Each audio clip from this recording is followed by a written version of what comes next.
ॐ गजाननं भूतगणाधिसेवितं कपीतजम्बूफलचारुभक्षणम् उमासुतं शोकविनाशकारकं नमामि विघ्नेश्वरपादपङ्कजम्। कृष्णाय वासुदेवाय हरे परमात्मने प्रणतः क्लेशनाशाय गोविन्दाय नमो नमः। ओम श्री महापुरुष देवाय नमः। ओम श्री गुरुदेवाय नमः। ओम आनंदमय, ओम शांतिमय।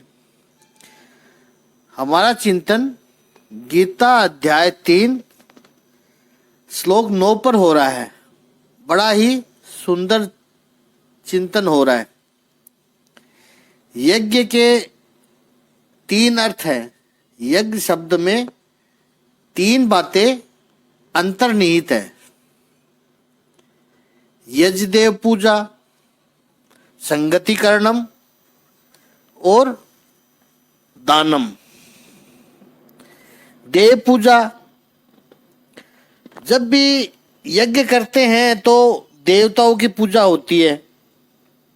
देव क्या है, पूजा क्या है, उसको भी हम समझेंगे। दूसरा अर्थ है यज्ञ का संगतिकरणम, लोगों को इकट्ठा करना, एक विचारधारा के लोगों को एकत्रित करना। ये यज्ञ में अत्यंत आवश्यक है, संगतिकरणम। और तीसरा लक्षण कहा है दानम। जब तक कुछ दान नहीं होता, शेयरिंग और केयरिंग। जब भी आप किसी की केयर करते हो तो अपने आप शेयर करने की इच्छा आ ही जाती है। और दान में भी यही भावना होती है, दानम। आइए अब इन तीनों शब्दों को समझें, अच्छी तरह से समझें। सबसे पहला लक्षण है यज्ञ, यजदेव पूजा, देवों की पूजा। ये हम सब अच्छी तरह से जानते हैं कि जब यज्ञ करते हैं तो भगवान की पूजा होती है, सब देवों की पूजा होती है। ये तो है ही, लेकिन भगवत गीता का तत्व चिंतन हम कर रहे हैं, तब देव पूजा का एक अलग अर्थ हो जाता है। ये जो देवों की हम पूजा करते हैं, चाहे जो भी हमने उनके नाम व स्वरूप दिए हैं, तो देव पूजा क्यों होती है, देव कौन है, इसको जानने के लिए फिर हम संस्कृत व्याकरण का सहारा लेते हैं। संस्कृत व्याकरण में हर शब्दों का अर्थ स्पष्ट हो जाता है। देव पूजा, देव कौन है? जिसमें देवीय गुण हो, जिसमें डिवाइन क्वालिटी हो, वो देव है। भगवत गीता के 16वें अध्याय में देवासुर संपत्ति विभाग योग में पहले ही श्लोक में भगवान श्री कृष्ण कहते हैं, जो अभयम हो, भय मुक्त हो, अंतःकरण की जिसमें शुद्धि हो और उसमें ज्ञान हो, और जिसके योग में स्थिति हो, ये सारे देवीय गुण है, डिवाइन क्वालिटी है। ये गुण जिसमें हो वो देव है। ऐसे देव की पूजा करना यानी उसका सत्कार करना, और सबसे महत्वपूर्ण बात है कि उन्होंने जो कहा है उस पर आचरण करना, उनके आदेशों का पालन करना। पूजा करना इसका अर्थ यह नहीं है कि केवल टिक्का लगा दिया, दक्षिणा दे दी, इतना नहीं है। यहां तक हमने चिंतन किया था। इस पर चिंतन को और थोड़ा आगे बढ़ाएं कि प्रभु कहते हैं ये महत्वपूर्ण है, ये सब चीजें महत्वपूर्ण है, लेकिन सबसे ज्यादा महत्वपूर्ण है उनके ज्ञान का आचरण करना। उनका विशेष सत्कार करना, श्रद्धा भाव दिखाना, देवों के आदेशों का पालन हो और दिखावटी फूल मालाएं चढ़ाना, तो वो देवों की पूजा नहीं हुई। फूल माला कदाचित न चढ़ाएं तो चलेगा, टिक्का न लगेगा तो भी चलेगा, लेकिन जो देवतुल्यों के आदर्शों का पालन किया जाए वो होना चाहिए। इसी तरह भगवान की मूर्ति का या फोटो की पूजा करना जो हम करते हैं वो बहुत अच्छी बात है, उसका तो कोई विरोध हो ही नहीं सकता है। लेकिन ये सारी बातें अधूरी है जब तक हम जिस देवता की पूजा कर रहे हैं उस देवता की आज्ञा का पालन न करें, उनके आदेश का पालन न करें। यज्ञ में जिस देवता की पूजा की जाती है तो पूजा का अर्थ है आदेशों का पालन करना। देव शब्द एक और तरह से भी उत्पन्न होता है, द्यू धातु से। द्यू रूट में भी देव शब्द बना है। द्यू शब्द का अर्थ है तेजस्वी, प्रकाश युक्त, जिसके पास ज्ञान का प्रकाश है, जिसके पास अनुभव का प्रकाश है, जिसके पास बुद्धि का प्रकाश है, जो समाज के कल्याण की भावना रखता है, जिसके चेहरे पर मायूसी नहीं है, जब लाचारी न हो तभी मुखमंडल पर तेजस्विता आती है, विचारों की स्पष्टता जिसके पास है, जो एक व्यक्ति को, परिवार को, समाज को गाइड कर सकता है, नेतृत्व कर सकता है उसका और कल्याण के मार्ग पर ले जा सकता है, वो है देव। और ऐसे लोगों की आज्ञा का पालन करना ये यज्ञ का पहला लक्षण है, यज्ञ देव पूजा। दूसरा कहा है संगतिकरणम, संगठन करना, लोगों को इकट्ठा करना। इसलिए लोग कहते हैं कि यज्ञ कोई अकेला आदमी नहीं कर सकता है। भगवत गीता में आगे बात आएगी तब प्रभु कहेंगे कि एक जप यज्ञ ही ऐसा है जो व्यक्ति अकेला कर सकता है। जब वो शब्द आएगा, भगवान श्री कृष्ण उसकी बात करेंगे तो हम भी डिटेल में चर्चा करेंगे उसकी। जप यज्ञ में अकेला आदमी कर सकता, अन्यथा जो सारे यज्ञ है वो अकेले नहीं हो सकते हैं। साथ चाहिए, सहकार चाहिए, संगठन चाहिए। आज मॉडर्न कॉरपोरेट की भाषा में कहे तो यदि आपको सफलता चाहिए, जीवन में कुछ हासिल करना है, तो अकेला व्यक्ति कुछ भी नहीं कर सकता है। उसे एक सुदृढ़ टीम बनानी पड़ेगी, संगठन खड़ा करना पड़ता है। और वो टीम भी लाइक माइंडेड पीपल होने चाहिए, एक विचारधारा के लोग होने चाहिए। यदि एक विचारधारा के लोग न हो तो फिर उसे ग्रुप नहीं कह सकते हैं, वो एक साथ यात्रा नहीं कर सकते, कुछ बड़ा नहीं कर सकते हैं। पहली बात तो लोगों को इकट्ठा करना बहुत मुश्किल है, जैसे मेंढक को तोलने की तरह है। एक पलड़े में दो रखे, तीसरा रखोगे तो पहले वाले दो कूद जाएंगे, क्योंकि वो एक साथ रहते ही नहीं है, शांतिपूर्वक एक साथ बैठ ही नहीं सकते हैं। और यज्ञ में संगतिकरण का अर्थ किया है शास्त्रकारों ने कि मैत्रीकरण, अच्छे लोगों को इकट्ठा करना, इकट्ठा करके साथ में रखना और एक दिशा में उनको कार्यान्वित करना।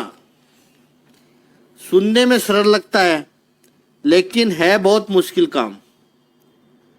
बुरे लोग इकट्ठे हो जाते हैं। हमारे शास्त्र में कहा है कि कलयुग में संग में शक्ति है। संग यानी इकट्ठा होना, उसमें शक्ति है। गलत विचारधारा के लोग, बुरे लोग का पावर कहाँ होता है? उनका पावर केवल उनके यूनियन में होता है, इकट्ठा होने में होता है। आप हम देखते हैं कि 5 लाख लोगों की पॉपुलेशन है, बस्ती है उस गांव में, लेकिन इस टाउन में कोई एक एरिया ऐसा होता है जहां जाने से अच्छे लोग डरते हैं। विशेषकर शाम ढलने के बाद तो वहां जाते ही नहीं है। पूरा गांव चर्चा करता है शाम के बाद उस एरिया में मत जाना, क्योंकि बड़े बुरे लोग हैं, लूट लेते हैं, मार डालते हैं, परेशान करते हैं, गैंगस्टर लोग हैं। अब उस गैंग में कितने लोग होंगे? 25-50, उससे ज़्यादा लोग नहीं होते हैं, लेकिन वो 50 लोगों का संगठन इतना मजबूत है कि 5 लाख की बस्ती उनसे डरती है। व्यापारी उनको रंगदारी डर के मारे देते हैं। वो आते 5 लोग ही हैं। 50 लोगों का संगठन 5 लाख की बस्ती वाले पूरे गांव को डरा रहा है। अब गांव के 5,000 लोग उनके एरिया में जाकर चुन चुन कर उनको मार भगाए तो इनकी क्या स्थिति है? कुछ नहीं कर सकते ये वो 50 लोग, लेकिन वो कर सकते हैं क्योंकि उनको पता है कि हम 50 इकट्ठे रह सकते हैं। बाकी के अच्छे लोग जो 5 लाख है, उनमें से 5,000 लोग भी इकट्ठे नहीं होंगे, और 5,000 तो बहुत दूर की बात है, 500 भी इकट्ठे नहीं होंगे, और वे इकट्ठे नहीं हो पाएंगे। इसलिए 50 लोगों की ताकत बढ़ जाती है। बुरे लोग इकट्ठे हो जाते हैं, अच्छे लोगों को इकट्ठा करना बहुत मुश्किल है। यज्ञ यदि करना हो तो भगवान श्री कृष्ण कहते हैं, और यहां पर यज्ञ का अर्थ है, मॉडर्न एज वाले भी समझ लेना, जीवन का कोई भी कल्याणकारी कार्य हो, कोई भी अच्छा प्रोजेक्ट हो जो सबके लिए अच्छा हो, उसके लिए एक विचारधारा के लोगों का इकट्ठा होना आवश्यक है। तात्विक दृष्टि से देखें तो अस्तित्व में जो पंच महातत्व थे, वो जब इकट्ठा हुए तभी ये शरीर रूपी यज्ञ शुरू हुआ, ये जीवन रूपी यज्ञ शुरू हुआ। पूरा संसार ये भी एक यज्ञ है। यही तो प्रयास हमारा चल रहा है। भगवत गीता के माध्यम से हम एक विचार के सूत्र से लोगों को इकट्ठा कर रहे हैं, जोड़ रहे हैं। दिवस भर में कई नकारात्मक विचार आते हैं पूरे दिन में।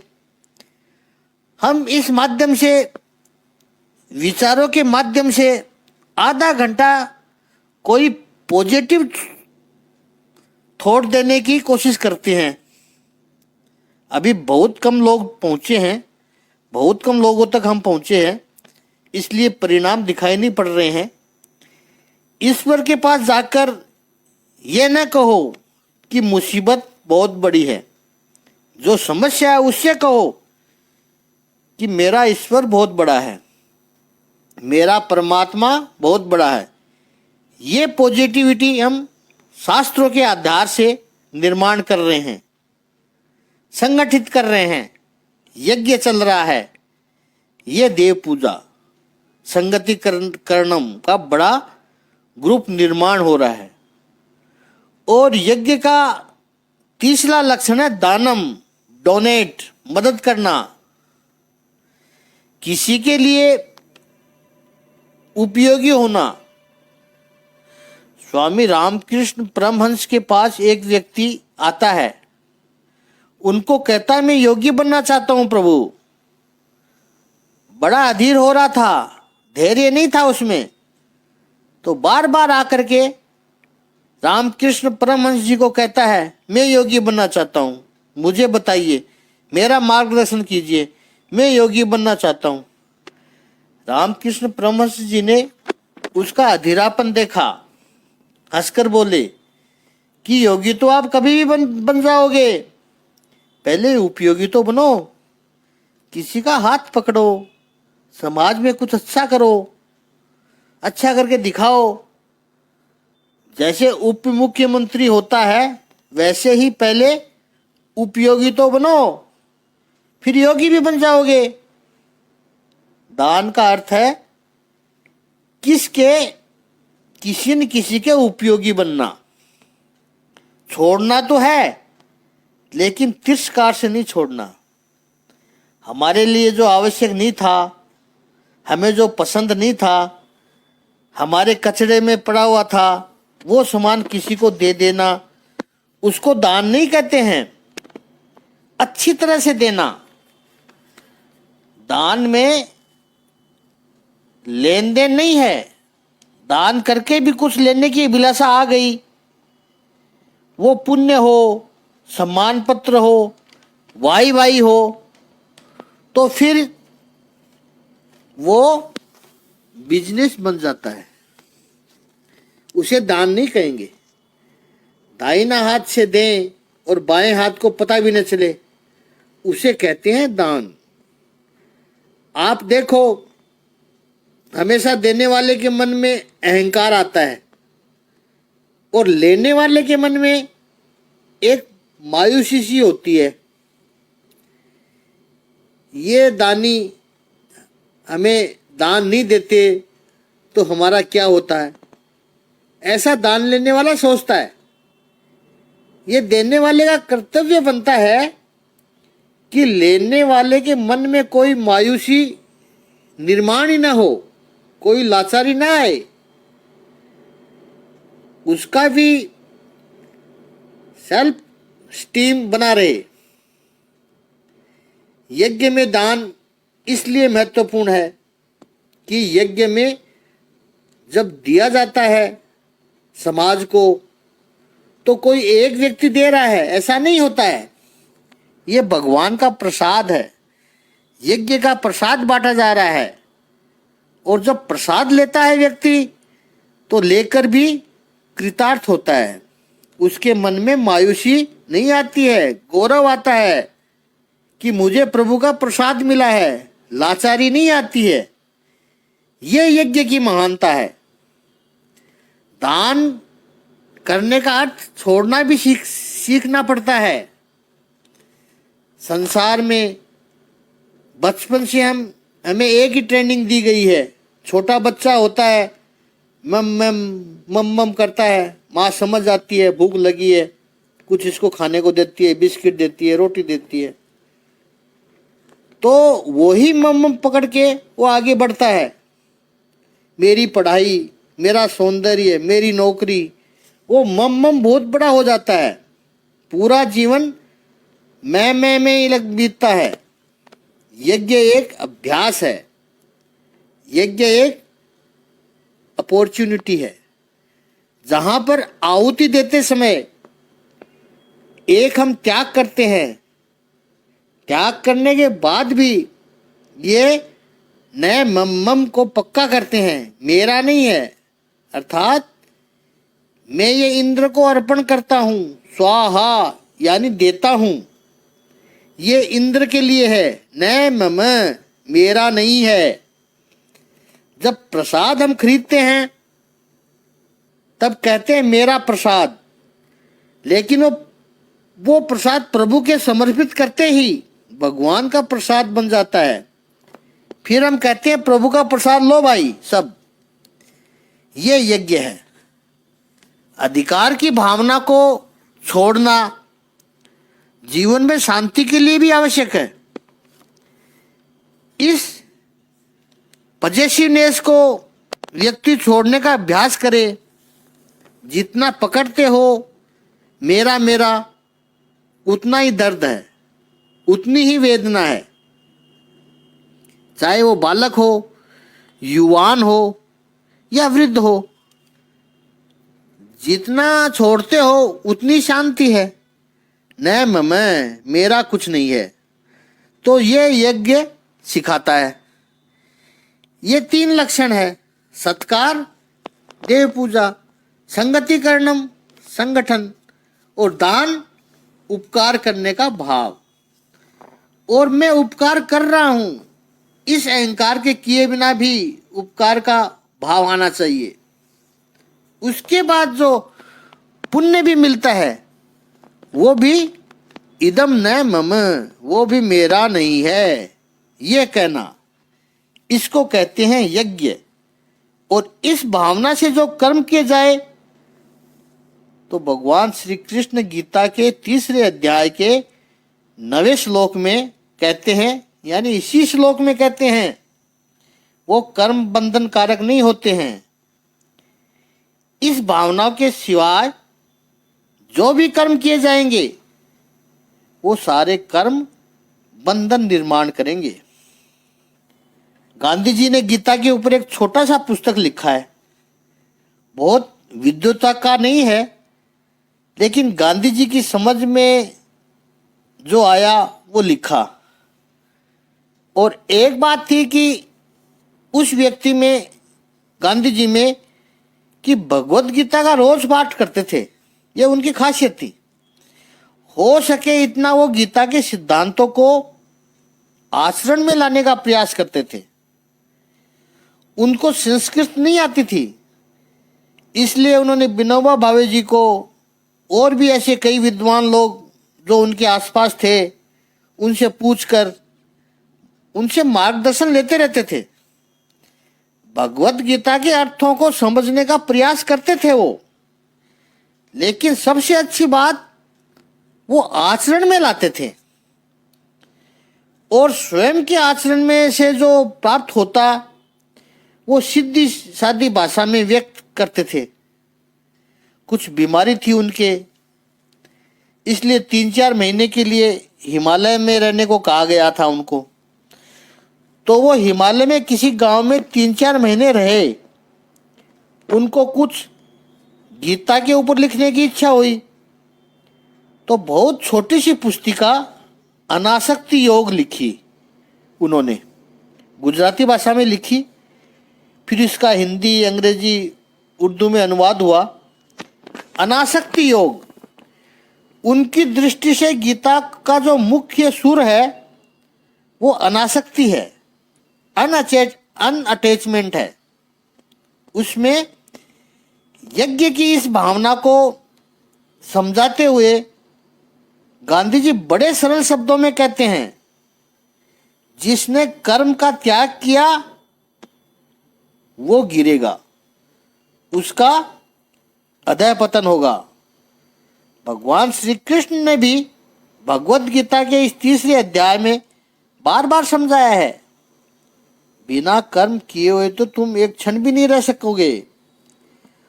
प्रकृति के अनुसार कर्मों में तो प्रेरित हो ही जाओगे। इतना ही नहीं, प्रभु ने तो यहाँ तक कहा है कि कर्म यदि नहीं करोगे तो शरीर भी नहीं चलेगा। इसलिए कर्म न करने से तो कर्म करना श्रेष्ठ है। आपके लिए जो नियत कर्म कहे गए हैं उनको अच्छी तरह से करते रहो। कर्म छोड़ना ये तो कोई ऑप्शन हो ही नहीं सकता है। फिर कर्म करे, उसके फल को जो छोड़े उसकी प्रगति होती है, वो आगे बढ़ता है। एक और बात है, यज्ञ में श्रद्धा होनी चाहिए। जो भी हम करते हैं, देव पूजा करते हैं, संगठन निर्माण करते हैं, उपकार करते हैं, दान करते हैं, ये सब तभी होगा जब उसकी नींव श्रद्धा से ठोस होगी, मजबूत होगी। बिना श्रद्धा के यज्ञ संभव ही नहीं है। एक छोटा सा दृष्टांत समझे, छोटे से दृष्टांत से इस बात को समझे कि यज्ञ में कैसी श्रद्धा होनी चाहिए। एक गांव में 5 वर्षों से बारिश नहीं हो रही थी, सूखा पड़ा हुआ था, अकाल पड़ा था। 5 वर्ष निकल गए, वर्षा नहीं हो रही थी, लोग दुखी थे। किसी संत ने सुझाव दिया, यज्ञ करो आप, वर्षा होगी। विधि बताई, 7 दिन का यज्ञ है। गांव वाले तैयार हो गए, जी महात्मन आप कहते हो तो हम अवश्य करेंगे। मुहूर्त निकाला, तय हुआ कि 7वें दिन जब पूर्ण आहुति दी जाए तब पूरा गांव इकट्ठा होकर प्रार्थना करे, भगवान से कहे, हे प्रभु यहाँ बारिश हो। सब तैयार थे। 7 दिन तक यज्ञ चलता रहा, सभी का सहयोग मिला। किसी ने घी दिया, किसी ने लकड़ी दी, किसी ने कुछ दिया, जो जो चाहिए था वो सब लोगों ने इकट्ठा करके दिया। सबका पूरा सहयोग हुआ। 7 दिन तक यज्ञ चला। 7वें दिन 5:30 बजे पूर्ण आहुति थी। एक व्यक्ति पूरे गांव में निमंत्रण दे आया, चलिए चलिए यज्ञ की पूर्ण आहुति हो रही है, हम सबको साथ में मिलकर के प्रार्थना करनी है। 5 वर्ष से जो बारिश नहीं हुई वो बारिश हो और हमारी समस्या दूर हो, इसलिए हम सब भगवान से मिलकर प्रार्थना करें, हमारी इच्छा पूरी होगी। पूरे गांव वाले सब निकल पड़े अपने अपने घर से, सब जा रहे हैं। एक घर से एक 10-12 साल का बालक निकला, हाथ में छाता लेकर निकला। गांव के लोग उसको देखकर हंस रहे हैं, ए बालक ये क्या, तू छाता लेकर निकला है? देख इतनी धूप है, आकाश में एक भी बादल दिखाई नहीं पड़ता है और तू छाता लेकर निकला है। उस बालक ने कहा, हाँ एक बादल भी दिखता नहीं है, लेकिन हम 7 दिन से यज्ञ कर रहे हैं, हम सब मिलकर प्रभु से प्रार्थना करेंगे, प्रभु हमारे गांव में वर्षा हो, प्रभु हमारी प्रार्थना सुनेंगे, तो जब हम लौटेंगे तो बारिश होगी, उस समय छाता तो चाहिए। पूरे गांव में इस बालक को यज्ञ का अधिकार था, क्योंकि उसके हृदय में पूर्ण श्रद्धा थी। मैं जाकर प्रभु से प्रार्थना करूंगा पूर्ण आहुति के समय कि प्रभु मुझे बारिश चाहिए, तो प्रभु मेरी प्रार्थना सुनेंगे, तो वापस जाते समय छाते की आवश्यकता होगी। बाकी पूरा गांव बारिश के लिए प्रार्थना करने चला था, लेकिन छाता लिए बिना सब चले थे। इसलिए यज्ञ में श्रद्धा होनी चाहिए। आज हम देखते हैं अच्छे काम हो रहे हैं, बहुत अच्छी बात है, लेकिन उनका जो परिणाम होना चाहिए वो नहीं मिलता है। कारण का हमने पहले भी चिंतन किया था कि जब तक नित्य कर्म नहीं होंगे तब तक काम्य कर्मों का परिणाम नहीं मिलता है। आज एक दूसरी बात भगवान उसमें जोड़ रहे हैं कि कर्म करते हुए यदि कर्म श्रद्धा पूर्वक नहीं होगा तो परिणाम में कुछ कमी रह ही जाएगी। यज्ञ में श्रद्धा चाहिए। भगवान कहते हैं इस तरह से यदि कर्म हो तो बंधन निर्माण नहीं होंगे।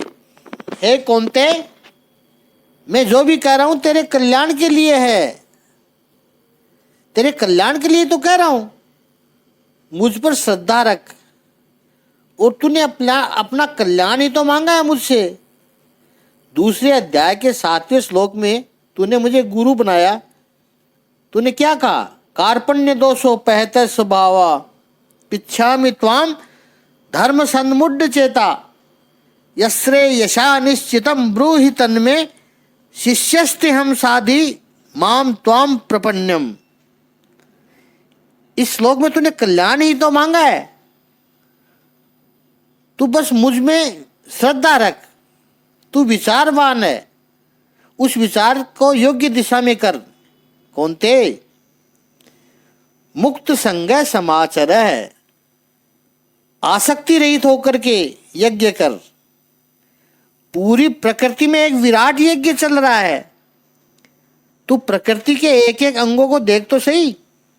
वृक्ष फल दे रहे हैं, बादल पानी दे रहे हैं, वृक्ष छांव दे रहे हैं, कोई मांगता नहीं है। नदी का जल दूसरों के उपयोग में आ रहा है, नदी अपना जल नहीं पीती, वृक्ष अपना फल नहीं खाते हैं, पुष्प खिलते हैं लोगों के लिए, पक्षी चहकते हैं लोगों के लिए। उनकी अपनी मौज है और वो मौज शेयर करते हैं। पूरी सृष्टि एक विराट यज्ञ है। पता नहीं मनुष्य इस विराट यज्ञ का हिस्सा क्यों नहीं बन सकता है। निस्वार्थता यदि उसमें आ जाए, देव पूजा, संगतिकरणम और दानम, ये 3 लक्षण यदि उसमें आ जाए और उसी तरह से वो अपने नित्य कर्म करता रहे, तो प्रिय स्वजनों, भगवान श्री कृष्ण कहते हैं कि उसके जीवन में कोई बंधन निर्माण नहीं होगा और बंधन मुक्त जीवन यही श्रेष्ठ जीवन है। मुक्त संगः समाचरः, आसक्ति रहित होकर के जीवन जियो। अब कल 10वें श्लोक पर चिंतन करेंगे। आज इतना ही।